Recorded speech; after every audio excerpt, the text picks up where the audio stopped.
จะมาใส่เกือบก่อนหล่มหมดเนาะได้พอดีย่างหาดาวเนาะโอ้กาวเยอะแท้ค่อยๆย่างไปมาเกือบใหม่เด้อทุกคนแบบชุดสีเหลืองเด้อเหมือนนี้น่ะชุดสีเหลืองเด้อชุดสีเหลืองทรงสีเหลืองเกิบกับสีเหลืองเนาะเกิบเป็นตัวเวียงคือให้เป็นของขวัญวันเกิดนะบอกหลมพืชขานี่ก็ออกไปย่างเอาย่างเดินอันนี้อยู่บ้านอื่นวันแนวใดนี่ได้มากอันเป็นแบบนี้ดิอยู่บ้านติ๊กว่ามากหำมอยป้าเป็นนกกระหลายเลยนะป้านี่เป็นยาเดี๋ยวนี้นะคือว่าเป็นยาตอนนี้เป็นนักเรียนกับอาจารย์ก็จะพานักเรียนมากินก็จะเลิกเรียนเพิ่มดิอันนี้เมื่อได้2 คนละเป็นนักเรียนที่เคยสอนตอนนั้นนะแล้วก็มีอาจารย์ก็จะพามากินมาอุดหนุนเมื่อกี้ก็มีคนมากินแล้วก็ออกไปแล้วก็นี่ก็เบียกกองสุดท้ายของเฮาเดี๋ยวล้างอันนี้แล้วเป็นทีเฮียมฮ้อนแล้วก็จะอาบน้ำเข้านอนแล้วทุกคนตอนนี้ล้างจอกไว้แล้วล่ะเบื้องอันตุกไก่นะไก่แบบเพราะว่าสบายดีทุกคนเด้อยินดีต้อนรับเข้าสู่ช่องติ๊กสาวลาวล่องซ่านอยู่กับติ๊กอีกแล้วเนาะอันนี้สิมาแพ็คกุ้งแบ่งกองอีกคนคือว่าอันนี้แม่นติ๊กพาหลังมาแล้วเนาะแกะเปลือกพาหลังมากระชิมาแพ็คไว้ใส่ถุงกระถุงน้อยให้น้องสาวไปซื้อว่าถุงใส่เจลเขาเอามาให้เจลแล้วเอากุ้งไว้โบได้แกะขนาดแล้วมันเอาไว้2-3 มื้อแล้วหัวมันดำแล้วมันโบสดโบงามมันนะก็เลยเปลี่ยนมาเป็นแพ็คแบบนี้นะโอ้ไก่นี่เนาะเมื่อกี้นี่แกะหอยแครงไปในแล้วแกะหอยแครงซอยมึกเอี่ยงไว้เรียบร้อยแล้วเนาะต้มติดกบติดไก่เมื่อวานนี้ปิดหาเลยเมื่อวานนี้เหนื่อยเห็นปิดหาเนียนเหือนจะมีเกศใส่ปิดหาเนียนเครื่องว่าสีนอนคักเอาบักหยึงบ่ยอมนอนบักหยึงพอแต่มันนอนบักหยึงนอนตอนประมาณ1 แรงซ้ำนี่แหละมันหลับน้อยนึงแล้วติดกับไปนอนพอไม่ได้ตื่นแหละโอ้ได้นอนในเดียวเขาได้นอนโอ้ยตกใจนี่ก็เขาได้นอนละหูสาวเลยดิหูอีกสาวเลยหูฮะนะตื่นมาได้นอนหรือว่าเป็นน้ำหอนพักผ่อนบ่เพียงพอครูจี้ว่าอยู่ว่าเป็นน้ำพักผ่อนบ่เพียงพอที่เราก็เคยเป็นเนาะอันนี้ติ๊กได้มานอนปิดห้านก็จะมากินต่ำกันติ๊กก็ว่าปิดห้านเด้อไว้มื้อหน้าก็จะพาลูกพาหลานมานั่งเล่นวันอาทิตย์นะแต่ว่าติ๊กก็ปิดห้านแล้วเมียนแม่มูว่าจะกินต่ำแห้งกันเลยว่าได้เปิดต่ำให้เราไป2 ครกแล้วก็มีมู่น้องสาวมานั่งกินนี่ก็ได้ต่ำให้กระเจ้าขนาดว่าปิดได้เหรอขนาดว่าปิดก็ยังได้ต่ำให้กระเจ้าอยู่ต่ำแล้วเราติ๊กก็เข้าเป็นนอนเอาเขียนนอนตื่นมาละกำลังเสียบหลับไปนิดนึงแล้วตื่นแต่ก็ได้นอนก่อนแต่ละมื้อแหละเพื่อมีแหงขึ้นนะมื้อนี้ก็พอดีเครื่องเบิดเดย์ก็เลยว่าปิดนะเครื่องทะเลเบิดหาก็เข้าไม่เมื่อวานนี้ตอนเหลงตอนค่ำมื้อนี้ก็เลยถุงน้อยๆเนาะแต่คันตัดหัวนี่พอดีเลยติ๊กใส่ละถุง1เฮ็ด4 ตัวเพราะว่าครกนึงเราใส่4 ตัวตำทะเลถ้าเป็นตำกุ้งก็ใส่เป็น2 ถุงคันตัวน้อยก็ใส่5ตัวใหญ่ก็ใส่4 ถุงน้อยถุงใหญ่ก็นี่คือซีดี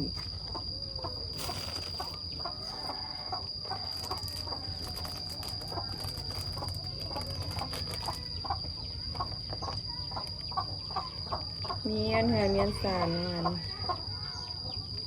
มีไปซื้อเครื่องเขาซื้อขนมขวดแล้วก็พวกเครื่องดื่มยืมรถคูจี้ไปซื้อเพราะว่ารถไฟฟ้ามันทางรูปมันกว้างดีเนาะมันใส่หลังแท็กซี่ใส่เดินได้นะคันรถจักรแล้วมันได้แต่มันยากมันคัดเข่าคูจี้ก็หาก็มาเอารถเมื่อกี้นะเปลี่ยนกันติ๊กเอารถจักรติ๊กให้คูจี้แล้วยืมรถไฟฟ้าคูจี้มาพอดีตอนสวยก็จะมากินคุณนึกว่าคูจี้มากินอันนั้นมากินต่ำกินข้าวสวยอ๋อคือว่าได้หลายแล้ว4 ตัวเต็มถุงเลยใหม่ๆสุดๆเดี๋ยวอีก2-3 มื้อติ๊กสร้างมานี่2 โลอีกโลนึงหั่นบ่ได้แกะขี่อันเอาเข้าฟิตตู้เย็นไว้ตู้เย็นกับบ่เย็นอันว่าคันบ่เฮ็ดแนวนี้ลองแนวนี้เบิ่งเพราะว่าสิแล้วติ๊กเอาหัวมันออกถือว่ามันอยู่ได้ดุลแล้วมันก็ง่ายต่อการตามแด่นะลองชุดนี้ลองเอาบ่เอาหัวออกมันสีดำคือ9 โบคันนี่บางตัวหัวมันบ่งามติกะเอาออกหรือว่าเอาไว้ทางเปลือกมันสีอันนั้นก่อนโบเอาไว้ทางเปลือกมันสีอยู่โดนก่อนโบลองเบิ่งเนาะลองหลายแบบหลายวิธีจะเห็นอยู่อัน YouTube กับเจ้าตัดเอาอันกุ้งนี่นะบ่ได้แกะเปลือกใส่ป้อนใส่ในกระตุกแล้วเอาน้ำให้ใส่ตุกแล้วก็เข้าทรงฟิตไว้แต่ว่าอันกุ้งนี่จะสดตลอดเลยคันเฮ็ดแบบนั้นแต่ว่าเฮาเนาะเอามาต่ำดิส่วนมันสิละลายนะอันนี้ตัวน้อยใส่เป็น5 ตัว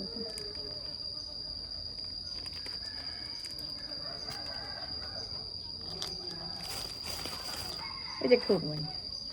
2 4 6 8 2 4 6 8 9 ถุงบ่ฮอด10 ตัวบ่ได้นับเลย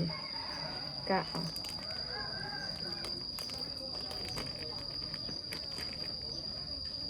พอดีเลยพอดีจำนวนเขาเลยนะขายเครื่องกับมือได้ขายมือบ่ได้ขายเลยทุกคนเลยมือได้ขายดีกะขายดีเฮ็ดนำจนบ่ทันมือบ่ได้ขายกะ เซเวอยู่ขายเครื่องนี่กับมือก็มีมือได้ขายมือบ่ได้ขายไปคนเลยเนาะเรียบร้อยอันนี้คือติ๊กแพ็คใส่ถุงไว้แล้วก็สิไปไว้ตู้เย็นไปใส่ซองฟิตตู้เย็นไว้ซองฟิตตู้เย็นตัวน้อยอยู่ถึงไงมันเย็นมันแข็งอยู่ก็คือตัวใหญ่นี้ขนาดไว้ซองฟิตอย่างเนาแล้วก็หอยแครงติ๊กกระเสียบไปไว้ในซองฟิตนี่ปูกุ้งหอยติ๊กเสียบไว้ซองฟิตนี่กับสบายนางเริ่มมีกลิ่นละให้ก็อู้ซื้อมาเมื่อนั้น3 โลยังเหลือประมาณ1 โลนี่แหละหรือว่าบ่ฮอดโลน่าจะบ่ฮอดโลหรอกยังได้1แต่ว่ามันคือว่าแล้วเนาะมันเอาไว้หลายมื้อแล้วมันบ่เป็นทรงแซ่แข็งอะนะมันก็เลยมันบ่เป็นทรงแซ่แข็งทรงฟิตแต่มันบ่เย็นตู้อยู่เพราะตู้เย็นมันเก่าจะสิเปลี่ยนเอามาไว้นี่ไว้ตู้น้อยเพราะตู้น้อยมันเต็มเค้กมันเยิ่งแด่บัดนี้เกิดเยอะกับผ่านไปละบ่มีเค้กแล้วติดกับซื้อเครื่องดื่มยัดเข้าแล้วซ่องฟิตหันเอาไว้ใส่อาหารทะเลสินะเพราะมันเย็นแล้วมันแข็งแด่เนาะต้องอย่างตื้นละเด้อตื้นละเด้อหมดกันหูเบิ่งหมดกันหูดูเอาไว้ใส่ว่าสั่นหมดกันหูคนเมื่อวานตั้งแต่เมื่อวานนี้ดูเด้อเห็นไหมทั้งหูเติ้งกันเก่าทั้งเด้งทั้งหน้าโอ้เอายาทาเลยนะเอาวิทาหวานนี่ยังบ่ลงเนี่ยเอาวิทาหวานยังบ่ลงมันเนี่ยทามาเห็นไหม ทางใหญ่ทางหนาแห้งตึงเก้าไปเนาะเยอะพี่นะตึงตึงยังเบิ่งนี่แดงเบิ่งนี่บ่แดงแห้งตึงกันเก้าเอาเบิ่งดีๆเบิ่งดีๆดูดูดีๆดูเบิ่งดูดิ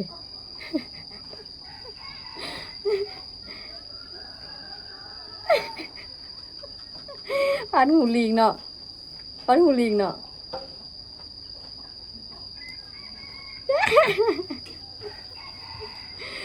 บังไกลๆบังไกลๆ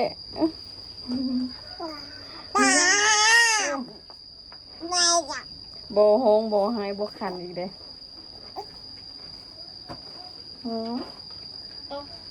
ไผ่เห็ด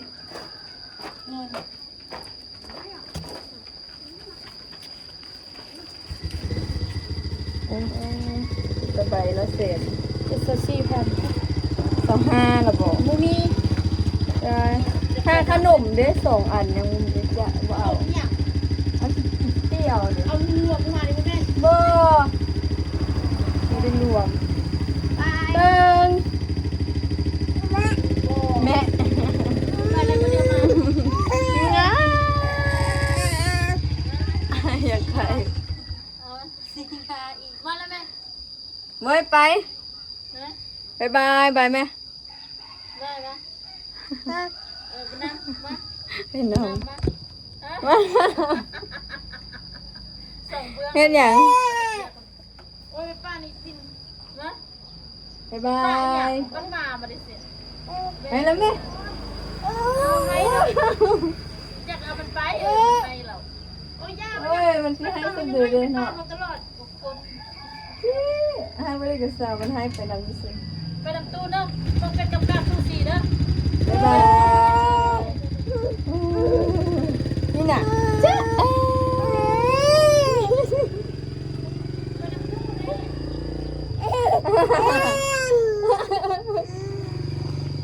มันกลับเนาะกลับอยู่ใส่กลับอยู่ใส่เฮ้ยใส่กลับอยู่ใส่โมเมนสีลงดินกลับอยู่ใส่พูดคือหันนะจิบไปแล้วสมเสยก่อนสมเสยก่อนนี่ไปสมเสยก่อนไหมไปปะเห็นอย่างกับว่าเห็นอะไรอยากไปแหงเพราะว่านอนมืดเดี๋ยวมื้อนี้นี่นอนโดนนอนแต่11 โมงหากระตื่นเมื่อกี้นี่หากระตื่นเมื่อกี้นี่ตอนนี้เป็นเวลา5 โมงไผมาน่ะไผมาข้างหลังสาวไหมว้าวดีโดเงียวไตอยู่ใส่ไตเห็นไก่นอนหลายบ่ได้เป็นเลาะเด้เนาะนอนหลายบ่ได้เป็นเลาะตื่นมาแล้วอยากเลาะอันนี้ให้เลาะอยู่เส้นทางหน้าบ้านมัมโอ้เพิ่งเห็นเครือมากอันนี้เดี๋ยวให้เบิ่งทุกคนอันนี้อยู่บริเวณแนวใดเนาะอยู่บ้านติ๊กว่าเดี๋ยวปิงเป็นกองหลังให้เบิ่งกันนี่มีมากกำลังจอมากเนาะมัมเพิ่นว่ากาบโอ้ยเห็นกาบอยู่พุ่นว่ะเห็นเป็ดอยู่พุ่นตาบเพิ่นเลยนะตาบเว้ยกาบ3 ตัวดีอันนี้อยู่บ้านอื่นวันแนวใดนี่ได้มากอันเป็นแบบนี้ดิอยู่บ้านติ๊กว่ามากหำมอย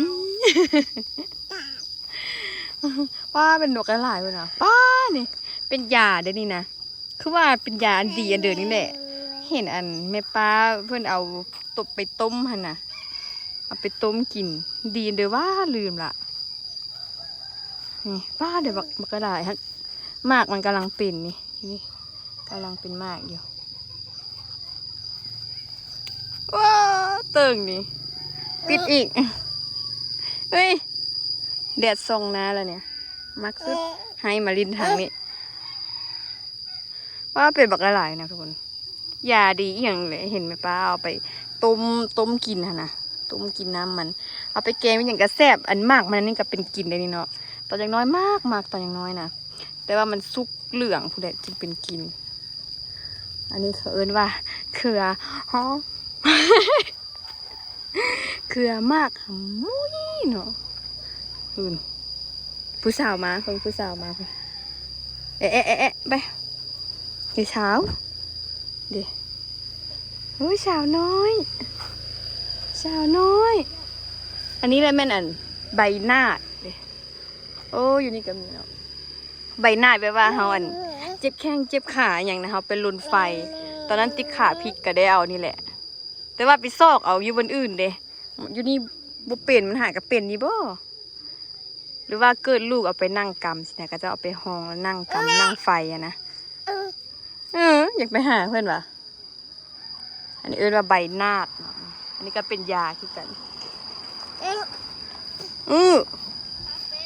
เอ้างั้นยูมิอยู่นี่วะยูโรงเรียนประถมใส่คอนวัด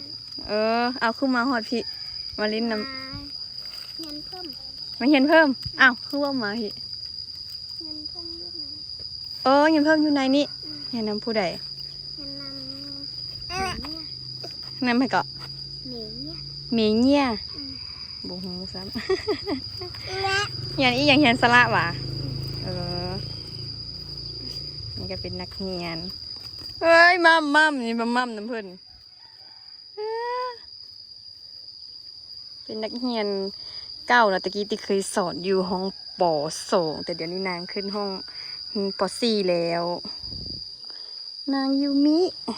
นั่นเป็นลูกมูแต่สมัยเหียนำกันพูดเด้ลูกอันมูห้องขนาดก็จะเป็นคนโมงเหียนตั้งแต่มัธยมนำกันเห็นมาฮับเหมือนกันว่าอ้าวเอาไปเอามาแล้วนี่จะสอนแต่ลูกมูบรรยากาศตอนแรงทุกคนนักเรียนเด็กน้อยเลิกเรียนแล้วก็แบบนี้แหละนี่คือติ๊กสมัยนั้นแหละเนาะเลิกเรียนมาแล้วก็พากันออกมานั่งลิ้นอันนั้นอันนี้นำกันสิเนี่ยนะเด็กน้อยบ้านนอกเนาะว่าเห็นอย่างเติงเห็นอย่างเติงเห็นอย่างดีโดไฮว่ะบังดูเห็นไหมดู เห็นอย่างดิเห็นอย่างไว้แดนฮอนแดดซองแล้วปะ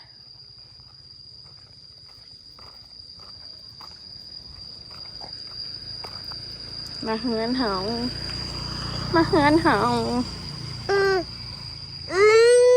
เอ้ยอยากไปละวันนี้ก็ได้ขายไว้หนึ่งเนาะโอ้ยหายไปละยิ้มก่อนยิ้มหวานก่อนยิ้มหวานให้หน่อยยิ้มหวานให้หน่อย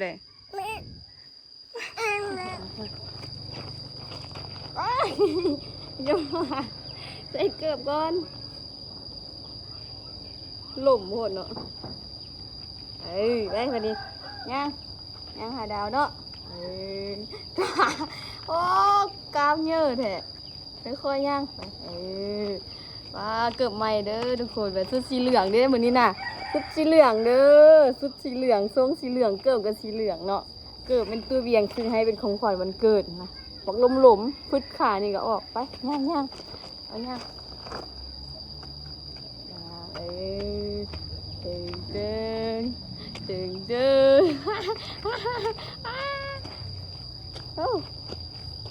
โดไปไหมดีโดไปไหมปีโป้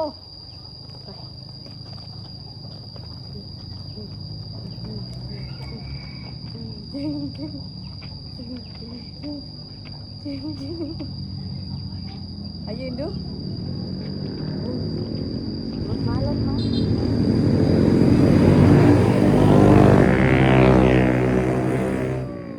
ี่ไวแท้เนาะ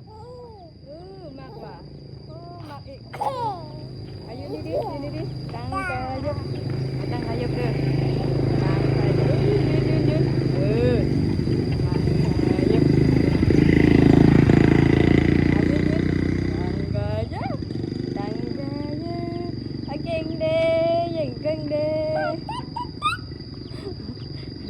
แล้วแต่มึงได้ยืนโดนอยากไปอะไรอยากไปแหงนะเอายืนไหมตาขยับไหมกราบว่ะกราบโอ้อยากลีนซ้ำนะคุณน่ะตาขยับเด้อตังกายับเก่งเด้เก่งเอาเก่งชมเชยได้ชมเชยไหมชมเชยไหมชมเชยอย่างเก่งเด้ตังกายับเด้อยืนแม่อ้าวโอ้ยละ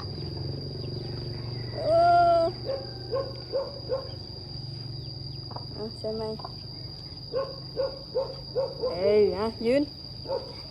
กายับบ่ตั้งละอยากย่างแล้วเนาะยืนเห็นแม่ดาวดีใจแหงแล่นใส่เลยบุญโอ้ยเอาหมูนั่งโอ้เอ้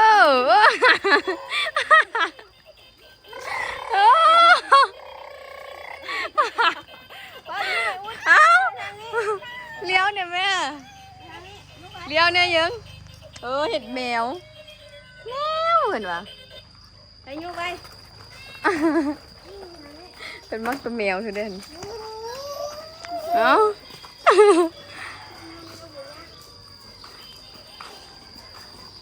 เอ้ยคักวอยัง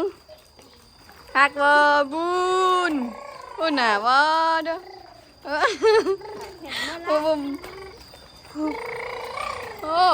บ่มีเสียงกับเสียงอ่ะเนาะบุญนี่เนาะ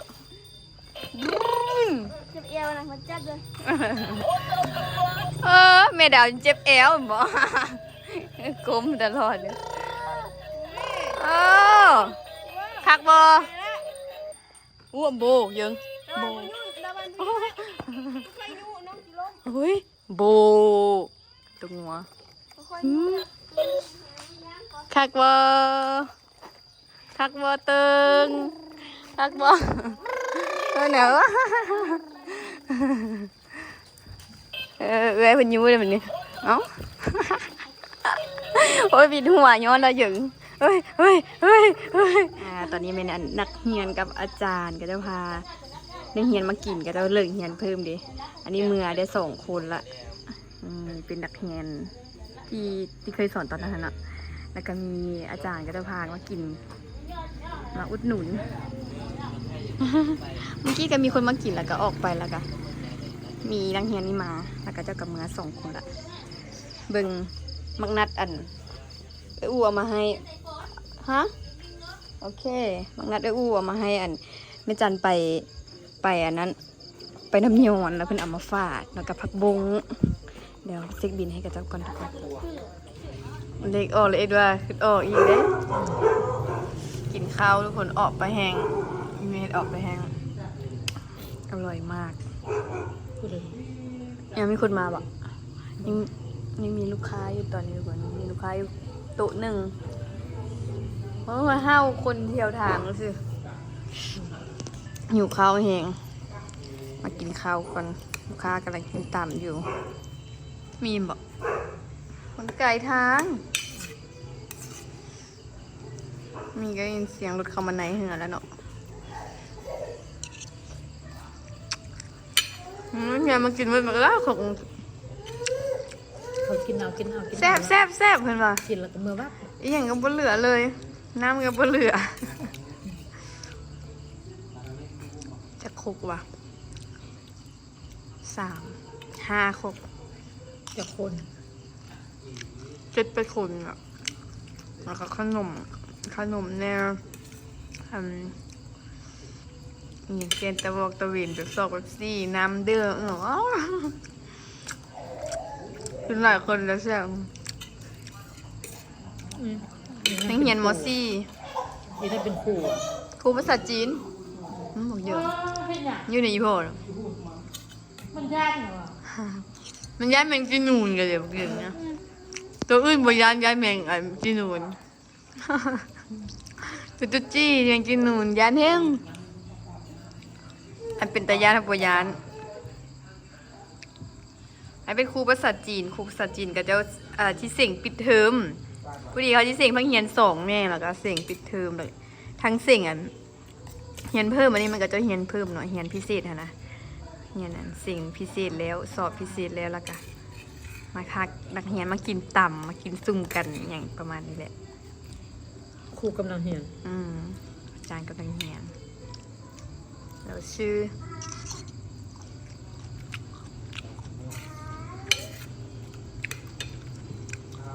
ตอนนี้ก็ปิดห้ามเป็นที่เรียบร้อยแล้วทุกคนจุดขี้เหงื่ออีหยังเมียนเครื่องเมียนของแล้วล่ะอันมีแผนว่าสิซื้อแก๊สมาใส่แต่ว่าสิเฮ็ดอันนี้นะอันอัดนี้ก่อนเนาะเพราะว่าเขาขนเข้าขนออกแบบนี้ละมันบ่ปลอดภัย อย่ามันเสีย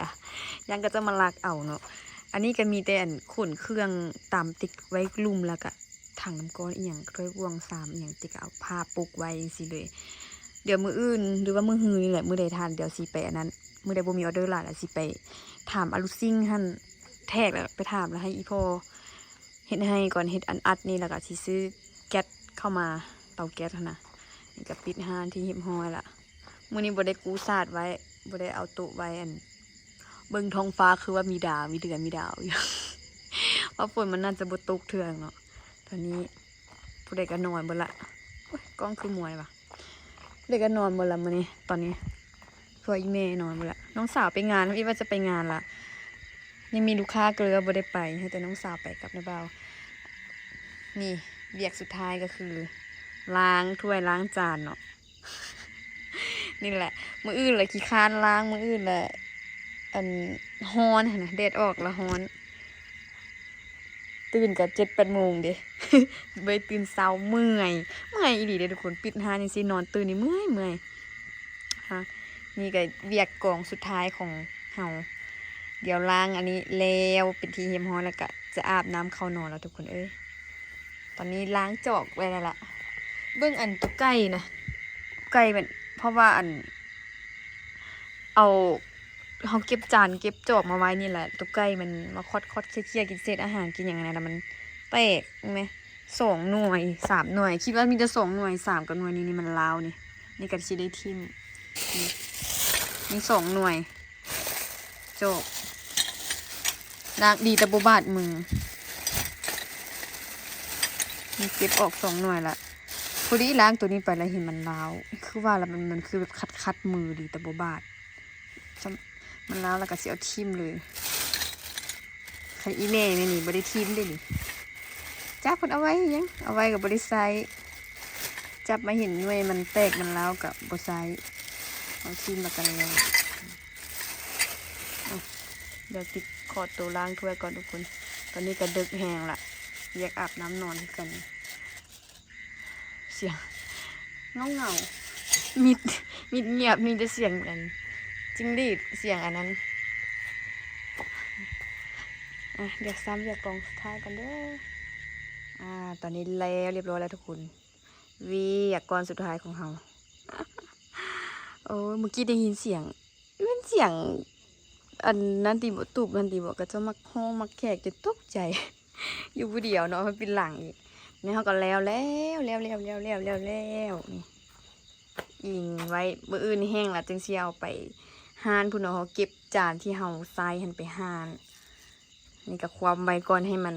สะเด็ดน้ำก่อนเนาะบัดนี้เขาก็สิได้ไปอาบน้ำนอน ทั้งล้างทั้งยาเลยเนี่ยแต่ละมื้อให้เป็นล้างตอนเช้าแต่ว่า